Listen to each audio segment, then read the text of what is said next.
How you doing? I'm hanging in there, man. So have you had any luck getting work?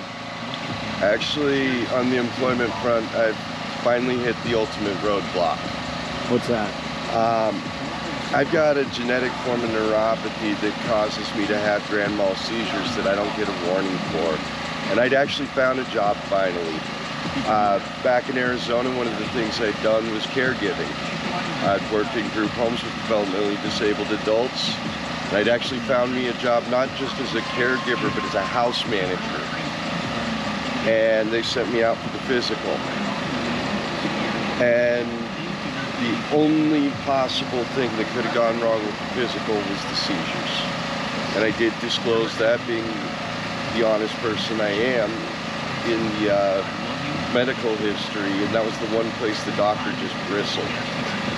And at that point, I had to accept the fact that after fighting for 8 years not to go on disability, it's now my only option. I've now been denied a job because of the seizures, and everything else I'm trying to do is a lot more dangerous. You take medication for the seizures? I use holistic medications for that, but yeah, I do. So you didn't get that job? No, I was denied the job. I'm working on getting a disability claim put together. I was actually supposed to start the paperwork for that on Thursday, and then our lovely city decided to make that the day that we were going to have to move across the street for cleanup. And the orders for cleanup came down as my caseworker was trying to get me a ride to be able to take care of that. So where they're trying to get people off the streets by running these sweeps on a nearly daily basis by making it annoying for us, what they're actually doing is keeping us out here longer, because they're creating a situation in which people who unstable situation, you don't know if you don't know what day they're coming. So if I hadn't been here, I'd have lost everything I have. And the reality is, if I'd have taken that job, I would have lost everything I had, because my shift would have started at 6 a.m. and they did not tell us we had to move until 2:30, and they were actively throwing things away this past cleanup. I watched them throwing bikes that were perfectly fine, tents, all kinds of stuff into these garbage trucks simply because people did not get it off that side of the curb fast enough. So if I hadn't been here and my friends wouldn't have been able to help because they were tied down with their stuff, I would have lost everything. Simply because I was employed, which that again becomes counterintuitive to the process. So what are your plans as far as here forth other than disability? Have you looked into if you got medication that kept the seizures from happening? If you could get employment then? That's just it. It's not like a normal seizure disorder. The first seizures I had, I was actually taking a seizure medication at the time, only I didn't realize it was a seizure medication, because it was one of those dual purpose medications, and I'd actually been prescribed it as a mood stabilizer. But when I went to the ER and they saw this particular medication on my medication list, they thought I knew I had a seizure disorder.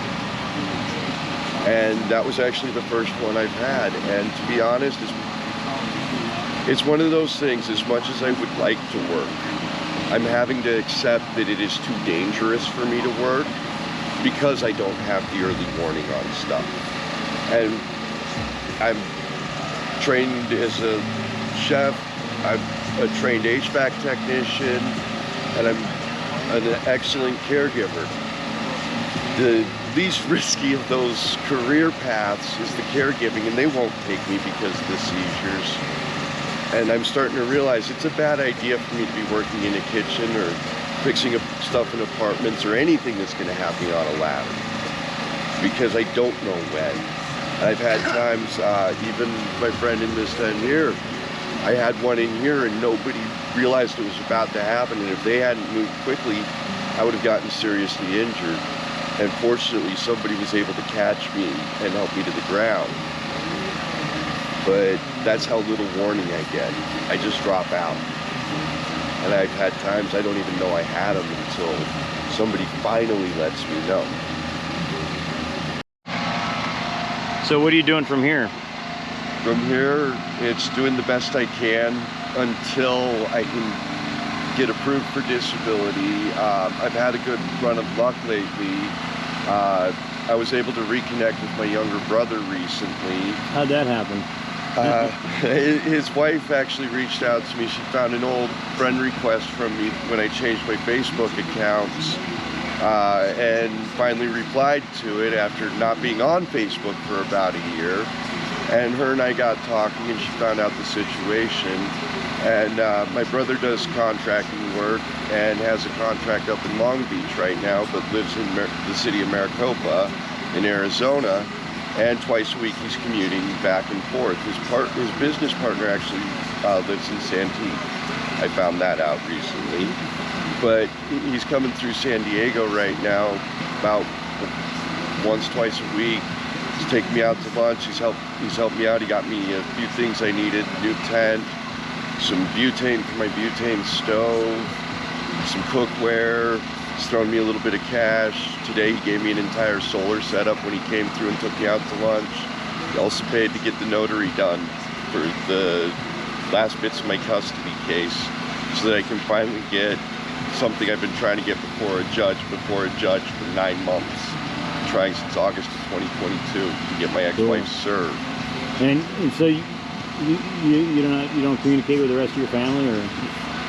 I've been estranged from them for quite some time, and actually just barely started talking to my brother again and reconnecting. There's been a lot of issues, and a lot of them have a very negative view of me because I'm homeless. Yeah. And it's very hard. But so you've been homeless for how long again? About 2 years now.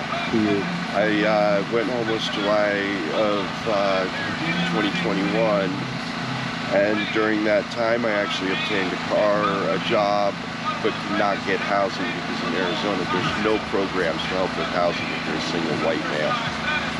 If I'd have had custody of my daughter, it would have been a completely different story. Unfortunately, when you're a single white male, it's your fault you're on the streets in everybody's mind. There's not some kind of societal thing. You had every benefit, so if you're out here, it's your fault. So there's fewer benefits for guys like me. If I was a vet even, I'd have a better shot. And they've been dragging our vets through the mud, but they still have a better shot than I do. And until I can get my custody stuff taken care of, and the judge starts moving towards being able to have custody of my daughter, it makes it a little more challenging to get the help I need. But the caseworkers I have out here know the situation. They're factoring that in, and they're considering my risk factor out here. That I am trying to get to where I can have my daughter with me, and that makes it where I need it off the streets. Yeah, well, that's a catch-22. It seems like, you know, you can't get your custody of your daughter if you don't have a place. You can't get a place unless you have custody of your daughter. And that's where the benefit of probably the weirdest twist in all my custody stuff is, and that's the fact that my ex-wife is estranged herself from her mother as well. In fact, at the moment, we don't even know where she is. I've had a welfare check done at the address she has provided me in the courts, and the deputy reported back to me that nobody by those names resides at that address. This is your ex-wife? Yep. Did not pick up the certified mail service. With her. Wherever she's at, that's where my daughter is. What's also scary for me, and it is kind of a not my monkey, not my circus, but I've got a big heart. And it terrifies me that she's got her son out there with her as well, as he's spent most of his life in the hospital. And just the town where she claims to be, in order to get him to Phoenix Children's Hospital, which is the only hospital in Arizona equipped to handle any situation that comes up with this little boy, it's an air vac flight. Insurance doesn't cover air vac because special ambulatory service and it's 10K for them just to turn the blades on. And that was actually my first question to her, was what about your son? As much as it pained me to know my daughter had been moved 300 miles away from me, knowing how remote the area was, my first question is, what about your kid that's spent half of his life so far? I think the little boy's 2 now, and at that time he'd spent 9 months in the ICU. I was a year and a half old, and he's now so far away from help, and she can't even utilize her stipend from the state of Arizona for respite care because there's nobody qualified in her area. So she's basically taken this child to a place he has to be on oxygen 24/7 because it's over a mile up. It's so rural that it's going to take Air-Evac to get him the help he needs. She can't afford that. She didn't even think about that before she made this move. And I don't even really know where she's at because my friends in that town, because I lived in that town for a while, my friends in that town, they haven't seen her. It's been a year now. And they're the more gossipy ones that I've been asking that go into town a lot. I would have run into her by now. And the sheriff's deputy happens to be someone I know as well. It's kind of scary for me at the moment because I don't know where my daughter's at. And there's not a lot I can do because the law enforcement can't get involved until the judge makes a ruling on her actions in the move. She was supposed to get certain court orders to move more than 100 miles, and none of those court orders exist. No signatures, no notarized anything that was required in the custody order exists. I didn't even find out about the move until 10 days after it had occurred, and only found out because I reached out. It's been a bad situation for the last year, and I've had a feeling they weren't where they said they were. Because for the longest time, the only thing she'd provide was a P.O. box. But tomorrow I get to send off paperwork showing I tried to serve her. I received the certified mail letter back, return to sender, and I have already provided that to the courts because I had requested to do publication service, and the judge wants affidavit of at least attempted service, so he knows I had followed his instructions up to this point, and then from there we're going to move forward. I get the feeling that means he's going to count her as served. Hey, cut it out. Set a date for a hearing, and if she shows up, we move forward. If she doesn't, she defaults. Yeah, I don't know how that works, but... And a default in this case would equate to kidnapping charges. Yeah, I don't think that's a good thing, though. No.